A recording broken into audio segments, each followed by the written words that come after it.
The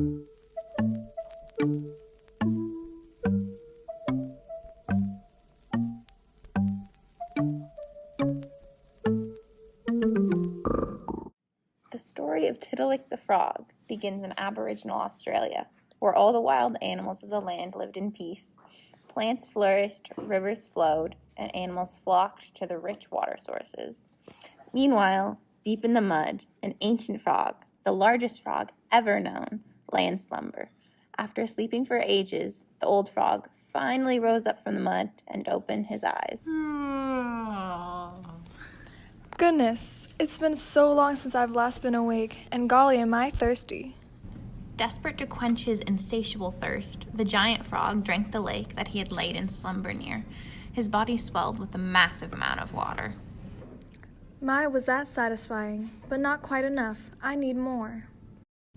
And so Tiddalik drank a stream, then a puddle, and finally a watering hole.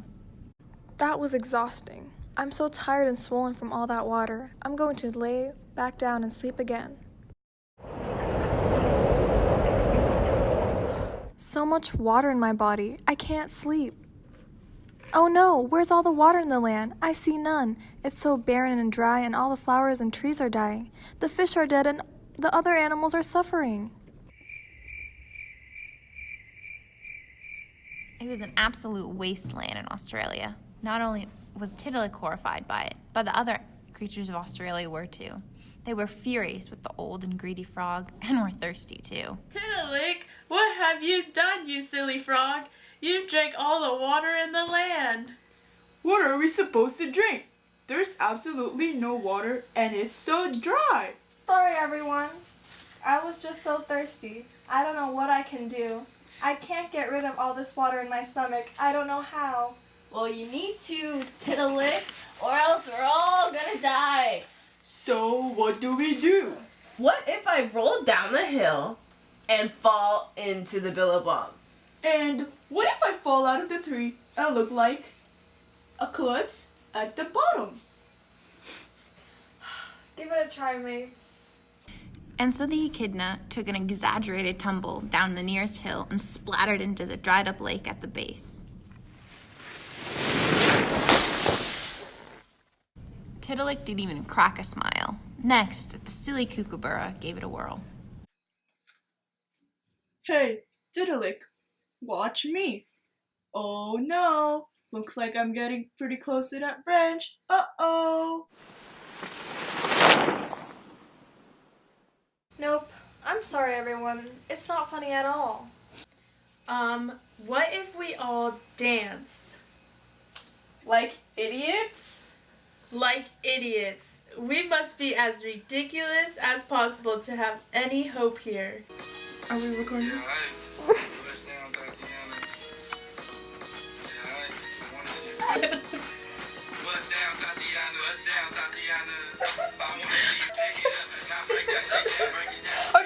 Nearby, managing to shrug off the drought, a platypus had been snoring and sleeping pretty heavily, but the loud music woke him up from his slumber, and he stomped over to all the creatures, grumpy as can be.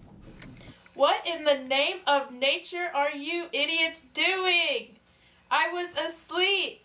You all are being atrociously annoying, and I'm positively furious.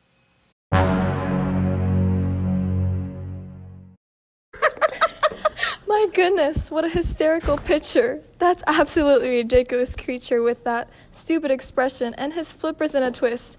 Oh my goodness. With that deep belly laugh, all the water in Tiddilik's stomach came rushing out to replenish empty lakes, rivers, watering holes, and billabong. Oof, that was so much water. I feel like I'm going to be sick. I never want to do that again. I can't say how sorry I am. Serves you right. You were a greedy, selfish, stupid frog. Don't ever do it again. We sure hope you learned your lesson. Only drink what you need next time, alright? You need to share and think of other animals. All of us need that water. Be reasonable next time. I'm just so sorry. I will be reasonable, and I won't be greedy, I promise. From then on, Tiddalik the frog was careful to only drink until he was satisfied. He shared with the other creatures of Australia. The plants were able to grow again, and peace was once again restored. But the platypus was still pretty grumpy over the whole debacle.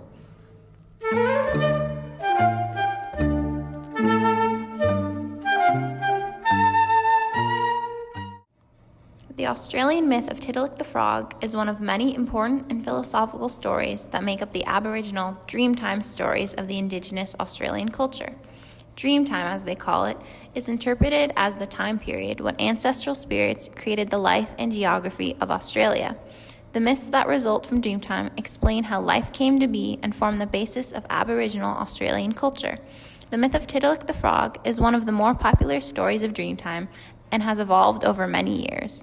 But regardless, it's been passed down for generations and the core meaning is the same. The myth is told to children to teach them not to be greedy and the idea that being greedy can lead you and others to suffer. And in drought-stricken Australia, it's especially vital to preserve water to ensure that everyone has access. Tiddalik the Frog emphasizes the importance of perpetuating and sustaining resources, an important aspect in the Australian lifestyle. Vanessa as the frog. Gia as Kookaburra. Echidna as Rachel. Wombat and Platypus, played by Aliana. 3. Narrator as Stephanie Flonke.